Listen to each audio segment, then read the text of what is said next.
Friend দেখো গঙ্গার ঘাটের রাস্তাগুলো দেখো, সবাই আমরা গঙ্গার ঘাটে এখন যাচ্ছি বললাম না। এই দেখো মেয়ে দুটো, এই দেখো ওই দেখো আমার বৌদি হেঁটে চলে যাচ্ছে কিন্তু গটগট করে গঙ্গার ঘাটটা। তাই হ্যাঁ দেখো, হাই হ্যাঁ এইবার দেখো, এবার দেখো এই দেখো, এই মেয়েকে ধরো, এই নোংরা পাড়াবি না ডিঙাবি না।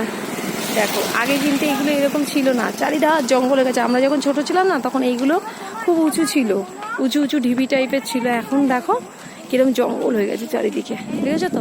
তো গঙ্গার রাস্তা আমাদের এটা বাড়ির থেকে বেশি দূরত্ব নয়, তবে তোমাদেরকে তাই ছোট্ট ভিডিওটা এখন দিচ্ছি আপাতত। গঙ্গার ঘাটে হাওয়াটা খুব সুন্দর লাগে জানো তো। এই দেখো মৎস্য প্রকল্প বলে একটা ইয়ে আছে, এই ভেড়িগুলোর ডিঙিয়ে আমরা মাছ মানে চাষ হয় এগুলো। আগে জঙ্গলটা ছিল না, এখন জঙ্গল হয়েছে। তো দেখো এই দেখো তা নবদ্বীপে দেখো, নবদ্বীপের গঙ্গার ঘাটটা দেখাচ্ছি। হ্যাঁ এখন এইরকম হয়ে গেছে। আর গঙ্গায় গিয়ে মেন দৃশ্যটা তোমাদের দেখো, দাদা আছে ওই দূরে এই পিছন দিকের দৃশ্যটা দেখো, ওখান দিয়েও আসছে। তো আমরা সন্ধে হলেই আগে গঙ্গার ঘাটের দিকে যেতাম, কিন্তু এখন যাওয়া হয় না।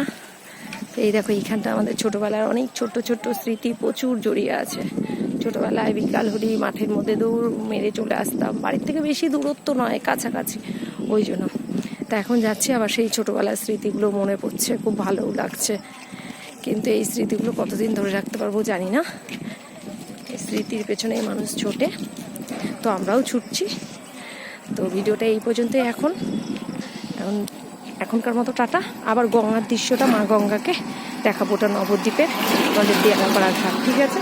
তো ভিডিওটা এই পর্যন্ত এখন টাটা, সবাই ভালো থেকো।